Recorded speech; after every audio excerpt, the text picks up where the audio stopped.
Здравствуйте, уважаемые представители средств массовой информации. Мы рады вас приветствовать на нашей пресс-конференции, посвященной итогам деятельности Министерства обороны за 2022 год. Разрешите предоставить слово министру обороны Кыргызской республики, генерал-лейтенанту Бекболоту Махмудбеку Асанкалиевичу. Саламатсыздарбы, урматтуу журналисттер. Бүгүнкү план негизиндеги биздин Коргоо министрлигинин кезеги экен. Силер менен ой пикир алмашып, коомчулукка бүгүнкү куралдуу күчтөрүндө ошонун ичиндеги Коргоо министрлигиндеги аскерлер жана күчтөрдүн кылып жаткан иш-чараларын, бүгүнкү күндөгү саясий аскердик кырдаал боюнча дүйнө жүзүндөгү ошонун ичиндеги Борбордук Азиядагы болуп аткан окуялар боюнча кыскача маалымат айтып өтөйүн. Андан кийин сиздердин суроолоруңарга жооп берейин. Здравствуйте, уважаемые товарищи журналисты. Сегодня, наверное, наступила очередь Министерства обороны рассказать по военно-политической ситуации как в мире, так у нас в обществе, в нашем центральноазиатском регионе, тех мероприятиях, которыми занимаются войска и силы, так и в том числе соединение части Министерства обороны, о перспективах развития, о событиях, которые происходили в сентябре месяце на Баткенской операционной зоне. В последующем я хочу ответить на ваши вопросы и на этом завершить нашу работу. Урматтуу журналисттер, урматтуу коомчулукка кайрылып кетет элем. Бүгүнкү күндө саясий аскердик кырдаал дүйнө жүзүндө дагы ичинде Борбордук Азиядагы региондо дагы бүгүн күндөн күнгө курчуп баратат тилекке каршы. Буга азыркы учурдагы Россия менен Украинадагы болуп жаткан куралдуу кагышуулар, Кавказда болуп келаткан Азербайжан менен Армениянын ортосундагы кагышуулар, биздин өрөөндөгү Борбордук Азиядагы бүгүнкү күндөгү кырдаал, биздин Баткендеги болуп аткан окуялар, Кыргызстан менен Тажикстандын ортосундагы талашуу окуялар, ошонун баары бүгүнкү күндө куралдуу күчтөрдүн бүгүнкү күндө күчтөрү жанагы кошумдардын баары көчүрмөн пландын негизинде иш жүргүзүш керек. Ошол иштер план боюнча жүрүп жатат. Эл аралык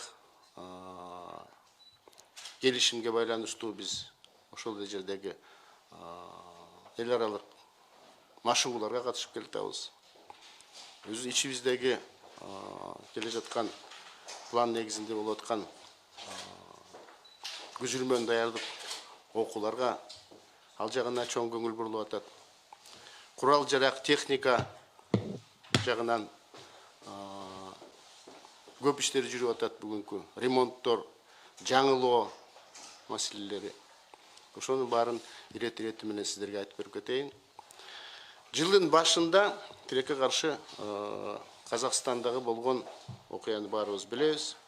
Ошол убактагы эң биринчи жылдын башындагы биздин аскер бөлүктөрдүн ошол жердеги атайын багыттагы даярдалган биздин тактикалык группалар ЖККУнун деңгээли менен көтөрүлгөн сунуштары менен президенттин буйругу менен куралдуу күчтөрүбүздүн башкы кол башчысы ошол буйрукка жогорку кеңештин макулчулугу менен биздин жоокерлер эң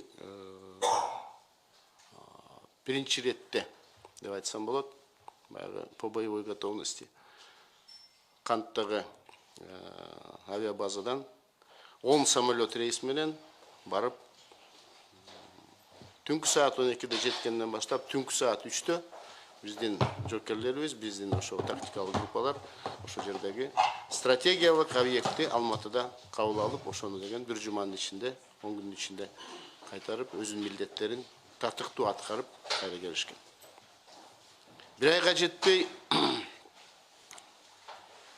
Кыргыз-Тажик чекарасында дагы бир кагылышуу болуп кышында, баарыңардын эсиңерде, ал жерде дагы куралдуу күчтөрдүн ошо жердеги чоң салымы бар. Татыктуу жооп бергенге биздин аскер бөлүктөр, чегара кызматкерлеринин баары ошо жерден өз милдеттерин аткарды. Сентябрь айына алып келсек,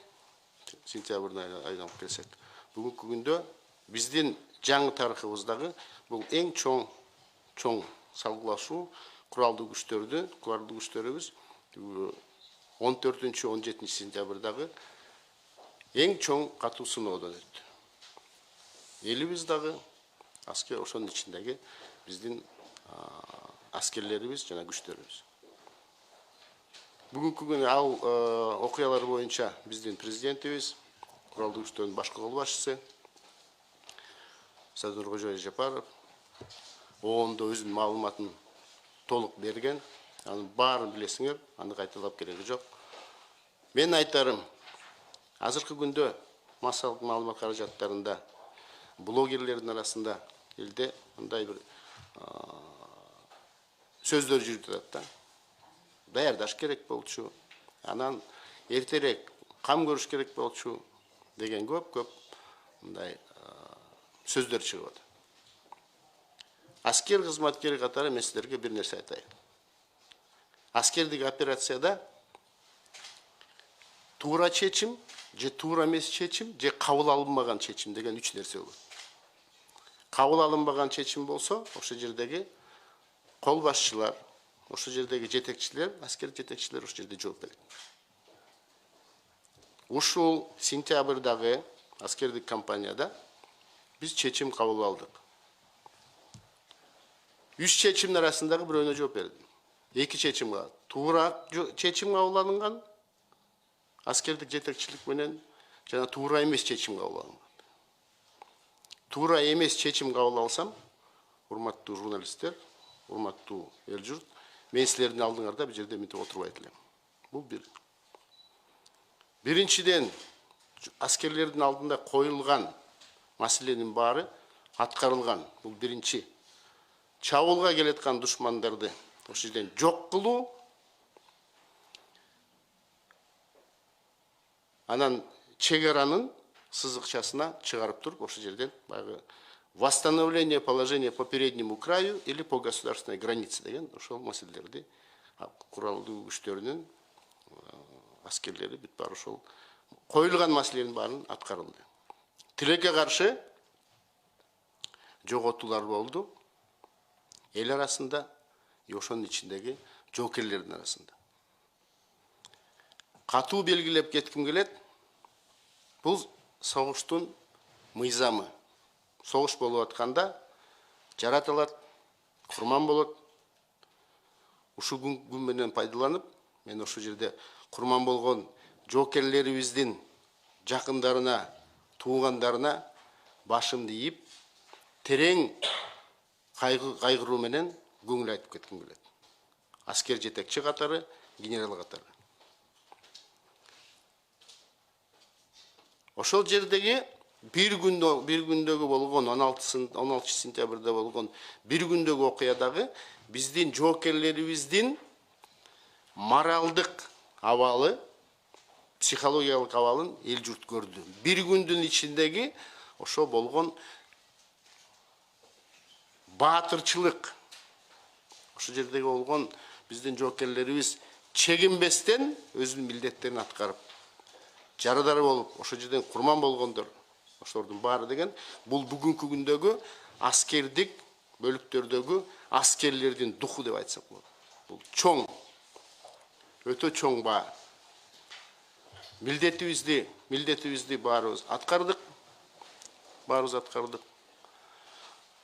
Ошондой болбош үчүн бир жылдын ичинде куралдуу күчтөрүндө, ошонун ичинде Коргоо министрлигинин аскер бөлүктөрүндө 50дөн ашык аскердик техника, ошонун арасындагы сооттолгон танкалык техникадан 30дан ашыгы, 20дан ашык автомобилдик техниканы өз күчүбүз менен ремонттоп, күчүрмөн катарга койгонбуз.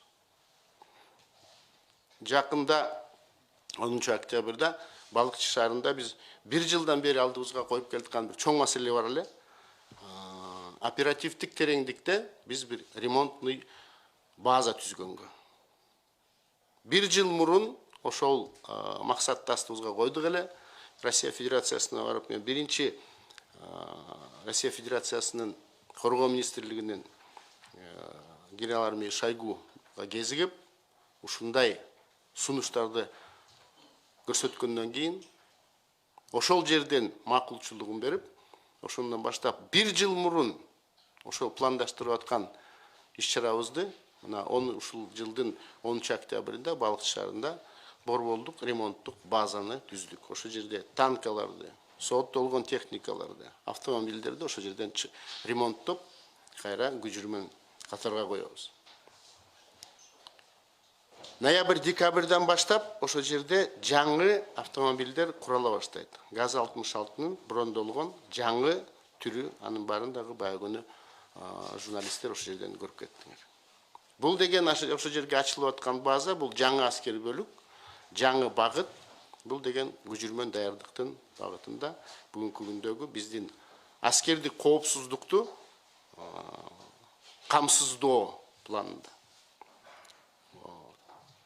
Андан тышкары биздин абадан коргонуу күчтөрүбүзгө авиация жагына дагы көп бүгүнкү күндө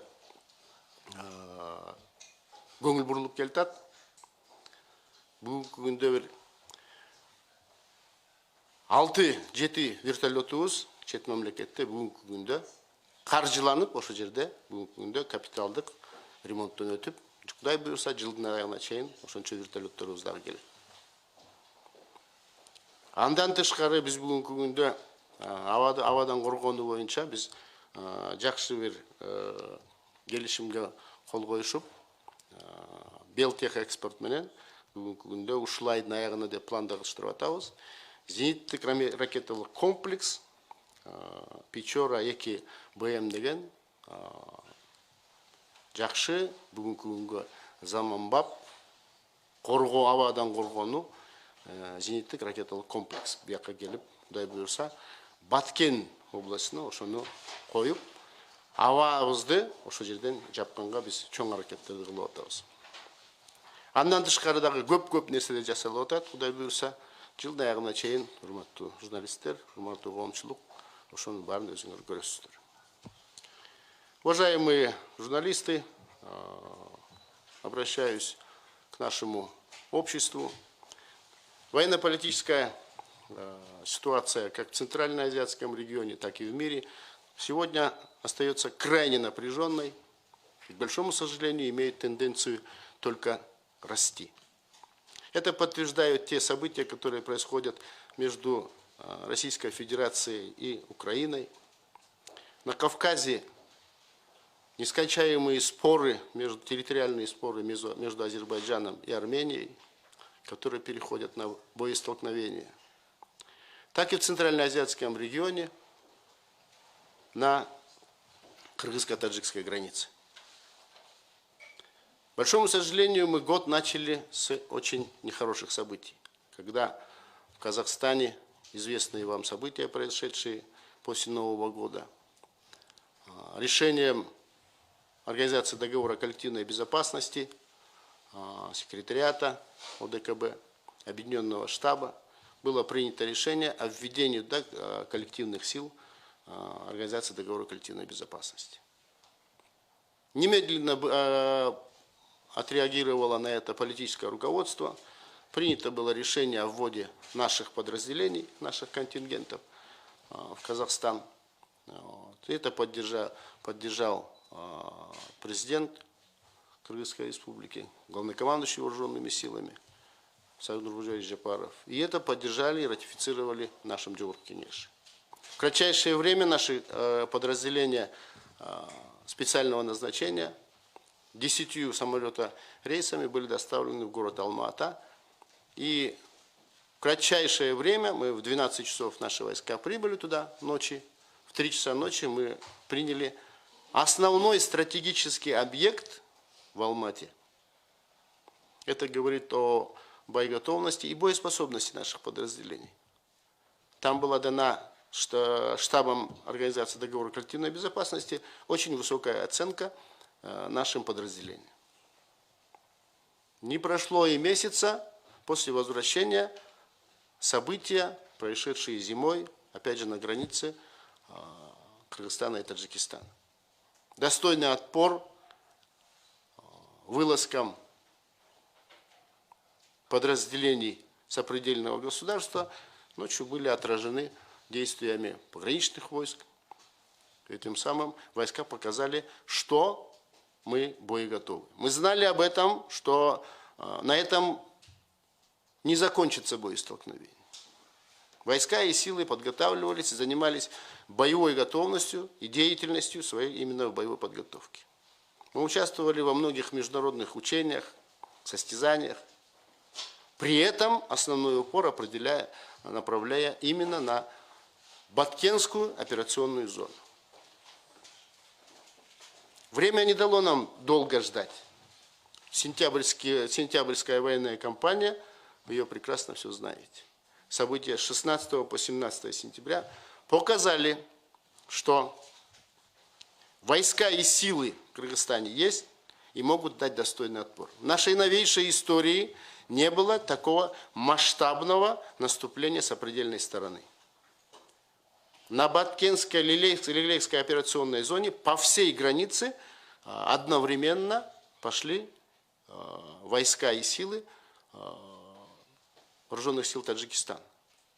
Тут надо еще и учесть, что не только регулярные войска, что у нас есть видео и фото доказательства, что там участвовали деструктивные силы. Подразделения международных террористических организаций. И это сейчас доказано. Почерк ведения этих боевых действий, жестокость обращения с солдатами, офицерами, прапорщиками, отрезанные головы и так далее, и так далее. Несмотря на это, есть такое понятие, много сейчас муссируется в СМИ, в соцсетях, надо было готовиться раньше и так далее, и так далее, и так далее. Я как военный человек хочу вам сказать, есть 3 решения для любого руководителя военного ведомства, тем более в бою или при ведении той или иной операции. Принятое решение, непринятое решение, вот такие вещи. Правильно принятое или неправильно принятое решение. Если вот эти 3 вещи мы возьмем, непринятое решение – это уже преступление со стороны руководителя этой операции, военного начальника. То есть мы приняли решение, мы одно исключаем.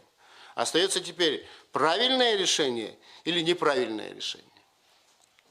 Если бы мы приняли неправильное решение, дорогие друзья, я перед вами здесь не сидел.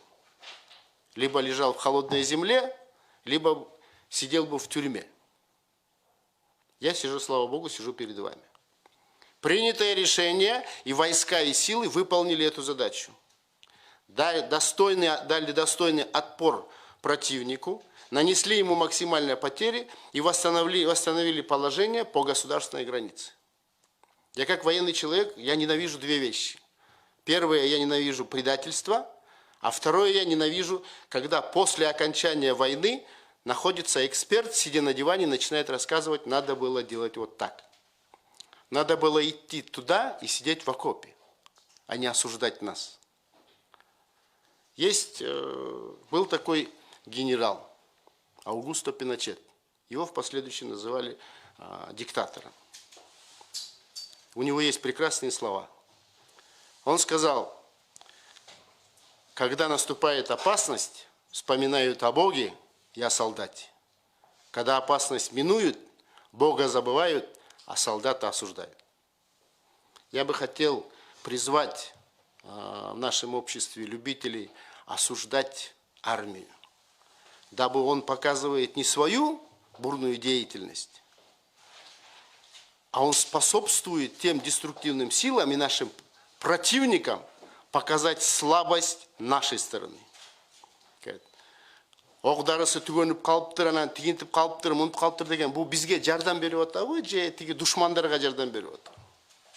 У солдата бывает в подсумке 4 магазина. Выведу как-нибудь я вас на полигон и покажу, за сколько минут можно 4 магазина выпустить с одного автомата. Это оценка людей, которые абсолютно не понимающие организации боя и ведения боевых действий. Уважаемые друзья, я хочу сказать, что войска и силы свою задачу выполнили и сегодня занимаются подготовкой войск, сил и, к большому сожалению, на этом война не заканчивается. К большому сожалению.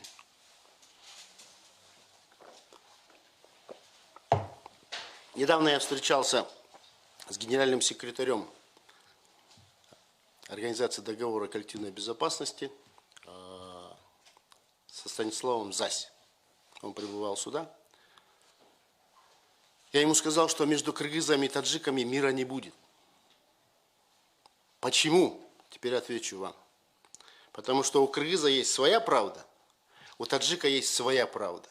И пока между нами не станет третейский судья, к примеру, от той же Организации договора коллективной безопасности маленький контингент на наших спорных участках с 3 задачами. Первое.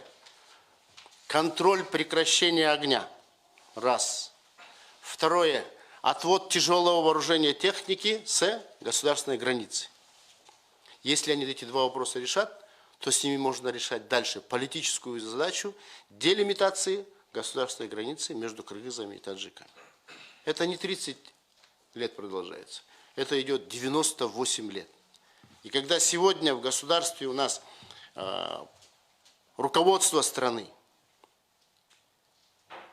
пытается наладить отношения, делимитировать государственные границы, решить вопросы спорных участков, прекрасно решается на сегодняшний день с Узбекистаном. Мы только выигрываем от этого. И тут внутри нашего общества начинается вот эта дерготня. Оно нужно? Нам сейчас на границе с Узбекистаном абсолютно не нужна дестабилизация. Абсолютно не нужна. Поэтому хотел бы призвать всех вас. У журналистов по закону есть права, но есть, дорогие друзья, у вас обязанности. Обязанности преподносить обществу только правду. Поэтому я призываю вас к правде и только правде. Если какая-то информация вам нужна будет с Министерства обороны или от меня лично, я всегда готов вас принять в любое время дня и ночи. Теперь я готов ответить на ваши вопросы. Спасибо.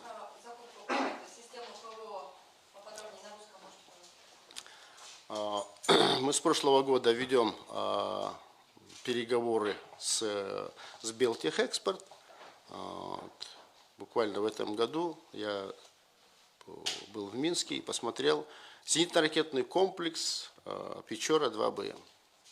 Это новая система, модернизированная прошлого комплекса С-125, но уже с сегодняшними полностью, будем говорить, технологиями, радиолокацией, с средствами обнаружения и так далее, и так далее. Данный комплекс прибудет в ближайшее время, и он будет дислоцироваться именно в Баткене. А граница, да? Я не буду говорить, где я ее поставлю.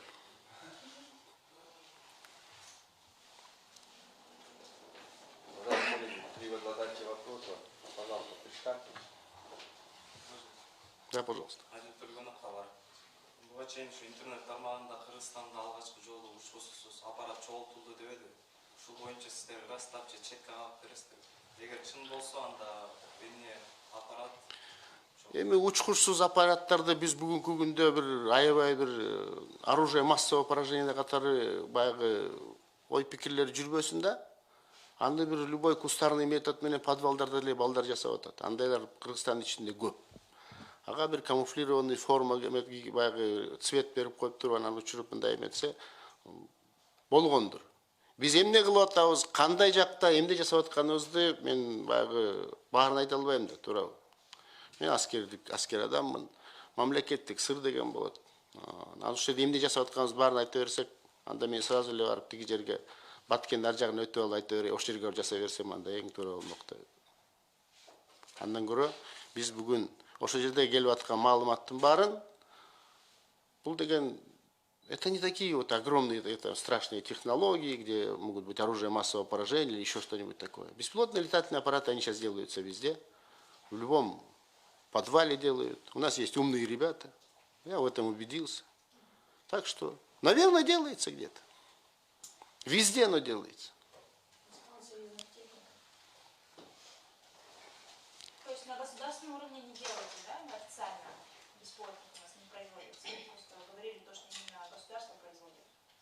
Много чего говорят в Казахстане. Можно еще? Ну, вы опровергаете информацию, да, то, что появилось в соцсетях? Я не опровергаю, но и не подтверждаю.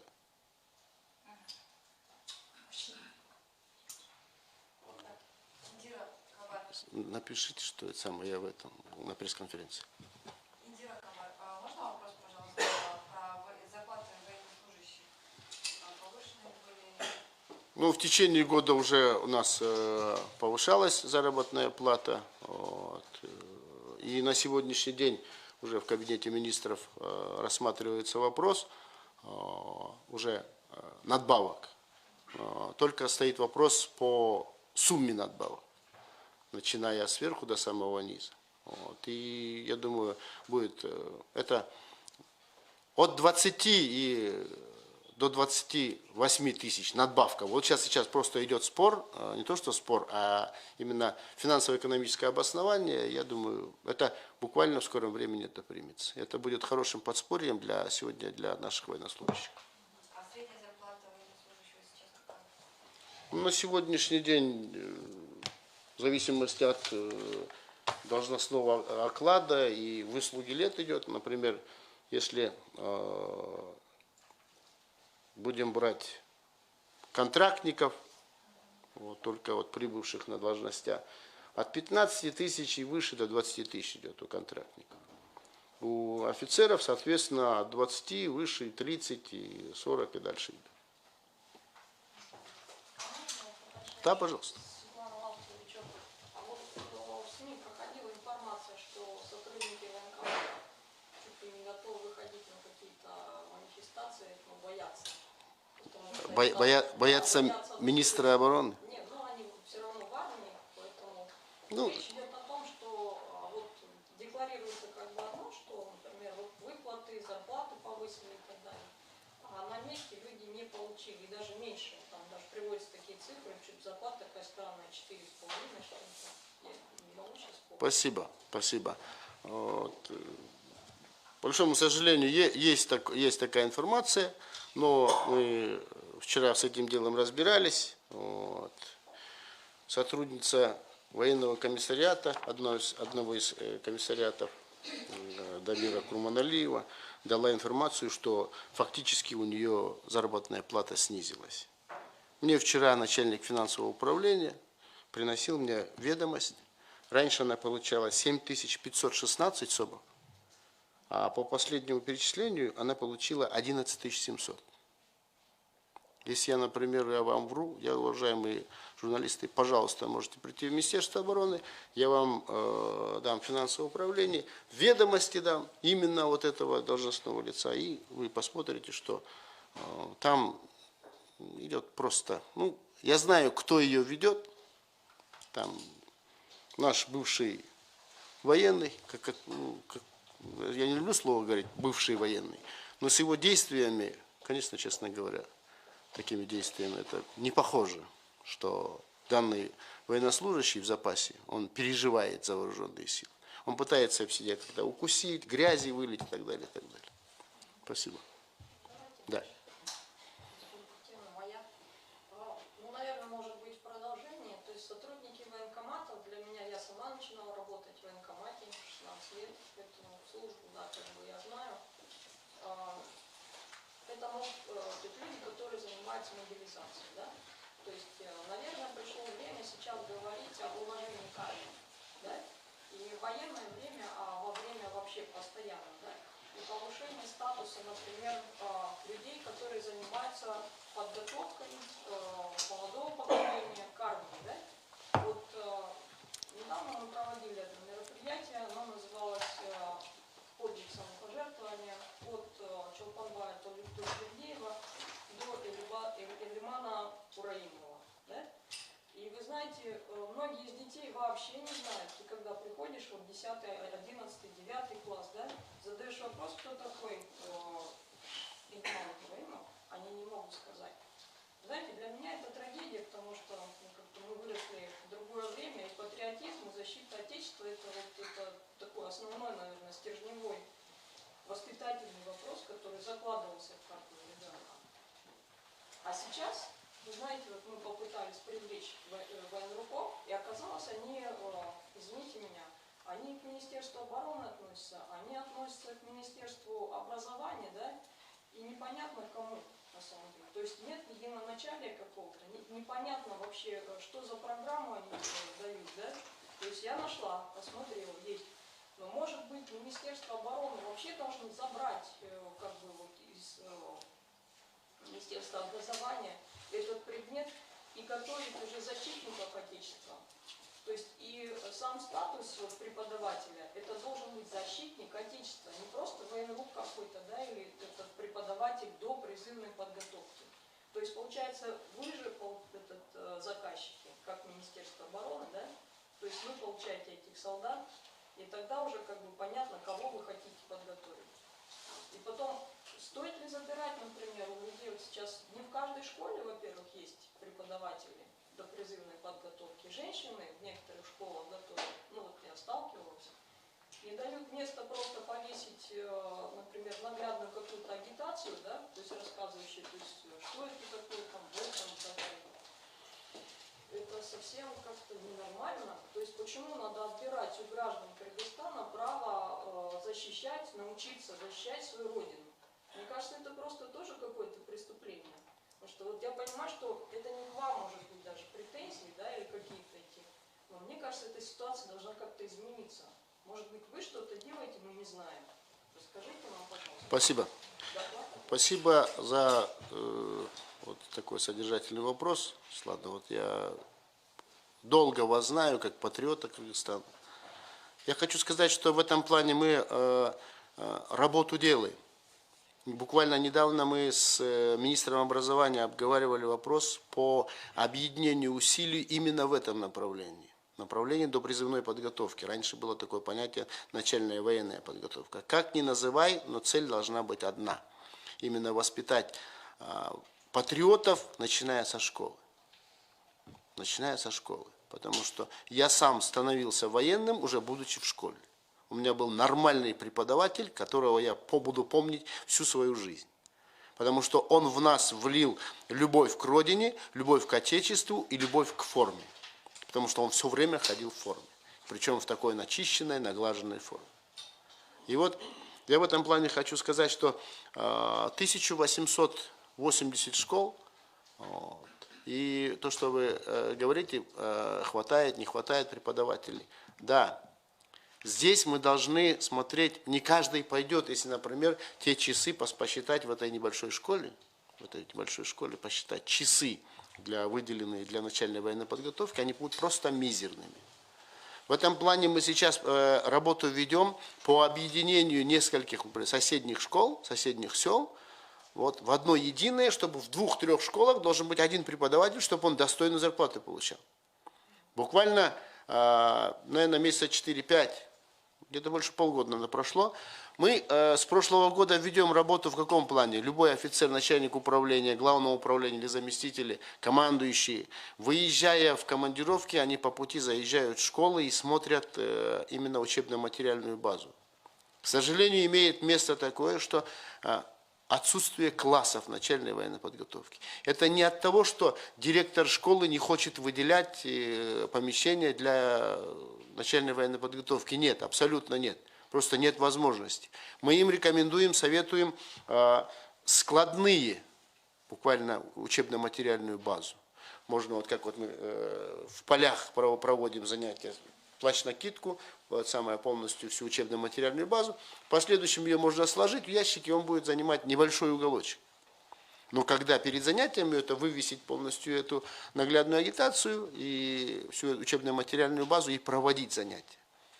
Вот в этом плане работа идет. И надеюсь, что сдвиги будут в этом направлении. Сдвиги будут. Потому что мы сегодня большую работу делаем по системе образования не только дошкольного, вернее, до призывной подготовки, но и в системе образования. В этом году в Национальном военном лицее применили новый метод по приему, чтобы склонности или крена к коррупции эти вопросы исключить. К примеру, поступающие из Таласской области абитуриенты в Национальный военный лицей заходят сдавать экзамены. Если, к примеру, из Таласской области сидят родители с Джалалабада. Джалалабадские абитуриенты заходят, и сидят родители с Нарына. Заходят сдавать иссык-Кульские, сидят, к примеру, родители с Чуя. Вы понимаете, это дал свой эффект. Во-первых, ни одной жалобы не поступило. Во-вторых, ни один родитель, у которого дети не поступили, они не имели претензий. Изначально слухи шли о $5000, представляете? Вот мой офицер, его сын поступал, он в гражданской одежде, ходил, смотрел, слушал. Приходит, говорит, там такое, как будто $5000. Я говорю, за что? За то, чтобы вот этот маленький лицей поступить? Ну, это опять же, вот кто-то хочет раскачать, кто-то самое сделать. Но фактически это не смогли доказать. Он лично ходил, говорит, там, давай, говорит, у меня есть деньги, дадим кому-нибудь. Потом искали, через 2-3 дня он пропал. Понимаете? И на сегодняшний день в военном лицее, слава Богу, вот, набрали именно тех, у которых есть именно твердая средняя база, школьная база. И я думаю, в этом направлении есть сдвиги. В военном институте то же самое. В этом году конкурс, к сожалению, такого большого конкурса не получилось, но тем не менее мы там набрали потребное количество наших курсантов. С этого года мы впервые направили на обучение в Узбекистан, потому что мы в начале года посетили с официальным визитом Узбекистан, и с Министерством обороны мы составили контракт, договорились о безвозмездном обучении наших офицеров, курсантов и так далее. То есть в этом году первые наши офицеры и курсанты поехали обучаться в высших военных учебных заведениях Узбекистана.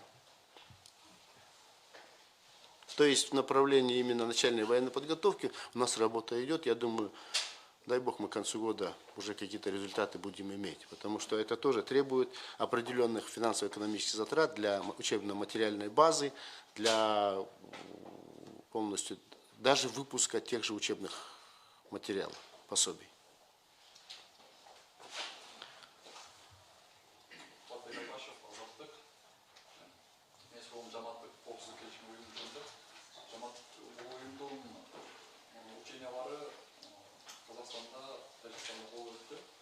Қазақстанда болған мына оперативный группа деп атап жатырмын ішінде.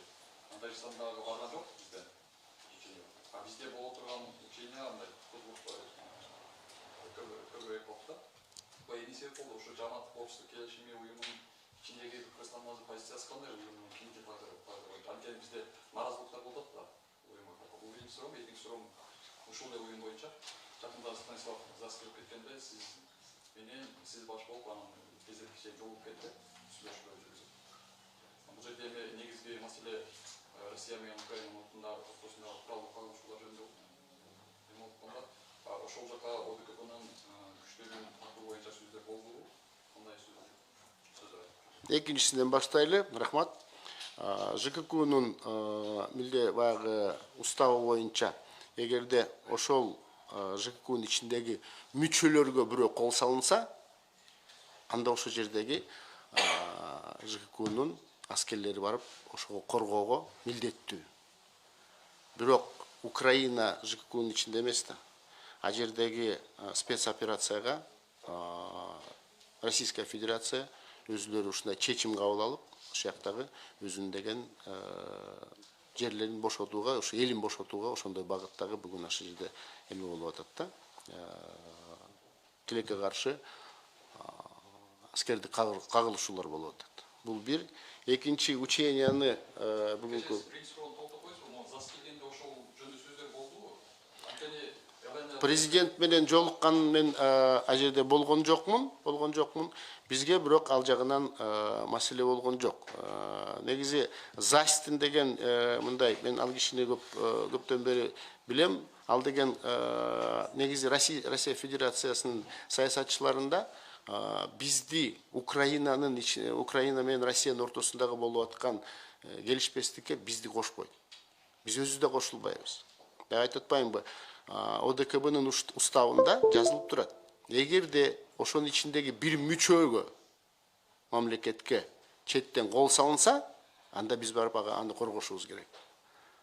Украина мүчө эмес. Бир. Экинчиден андай президентке барып жолукканын мен аны көргөн жокмун. Акылбек Сөнбекович менен барып, Акылбек Жапаров киргенде, председатель Кабмина, ошол жерде мен дагы болгом. А жерде андай маселелер турган эмес. А жердеги биз именно ошо ЖККнын секретариаты менен бириккен штабынын ошол жердеги ролун, анан ордун биз суроо бердик. Мен бири-бириге уже мага келип экөөбүз кезиккенде мен ошол жерден суроо бердим.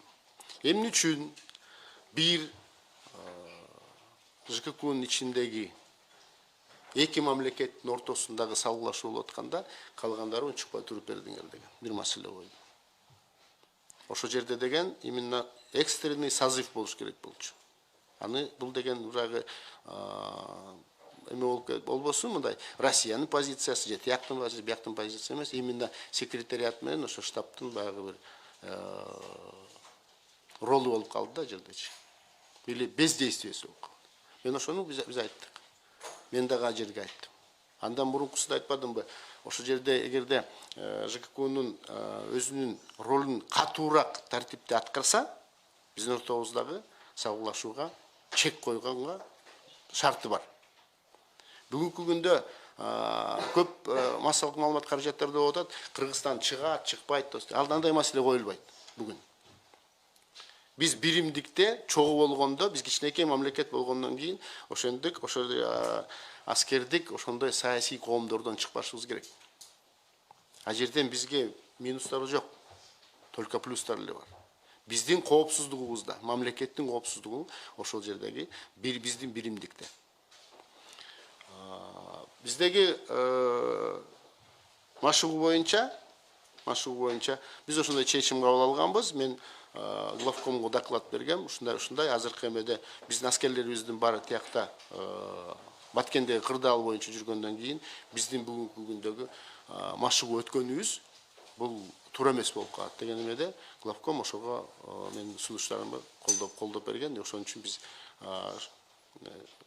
ЖККнын секретариатына, анан объединенный штабка ошондой маалымат берип туруп, биз ушу машыгууну өткөзгөнгөндөн баш тартканбыз. Тажикстанга биздин аскер бөлүктөрдү аяка машыгууга жибериш бул деген туура эмес болуп калат го дейм. Если экөөбүз бири-бирибиз менен кан төгүп атсак, мен ошол жака аскерлеримди жиберген. Биз да ошол чечим кабыл алып туруп, аяка дагы биздин аскерлерди жиберген эмеспиз.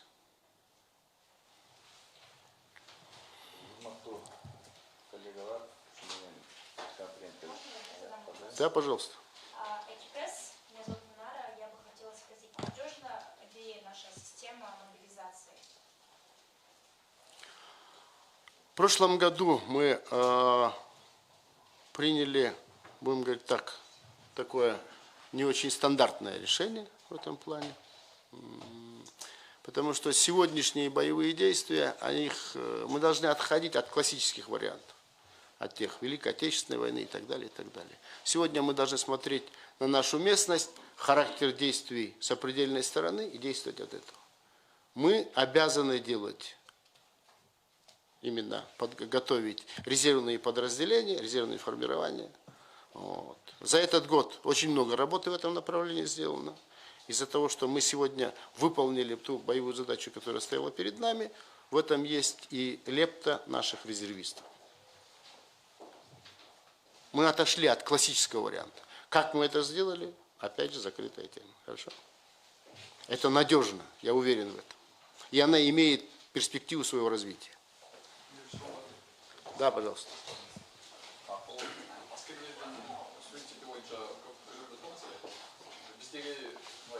Неформалный есептеулер бойынша соңғы 10 жылда бір 100 тегерегінде аскер ошол өз жанын кыйган экен. Ал 10 жылдын ичинде 100 деген бул өтө туура эмес маалымат. Сиз мага келип кеттиңиз, мен силерге ошол маалыматтардын баарын берейин. Коомчулуктун ичинде кандай окуялар болуп атат, ошонун баары аскерлер кай жерден келет? Коомдон келет. Коомдон келет, туурабы?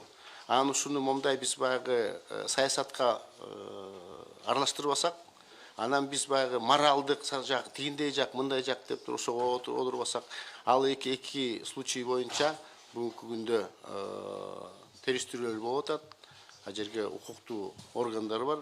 Ошолор баа бергенден кийин анан биз гана маалымат беребиз. Барсам 10 жыл жөнүндө маалымат Келип бериңиз. Бүгүн келсеңиз болот. Вот мына жардамчымыз сизге эмесин берет. Ошол жерден экөөбүз спокойно отуруп сүйлөшөлү. Уважаемые друзья, я всегда доступен. Пожалуйста, вот сейчас можете взять телефон моего помощника. В любое время я готов ответить на ваши любые вопросы. Спасибо вам за внимание. Всего нам доброго и мира на нашей земле. Спасибо большое, уважаемые коллеги. Я могу вам задать вопрос? Нет, я уже ухожу. Спасибо.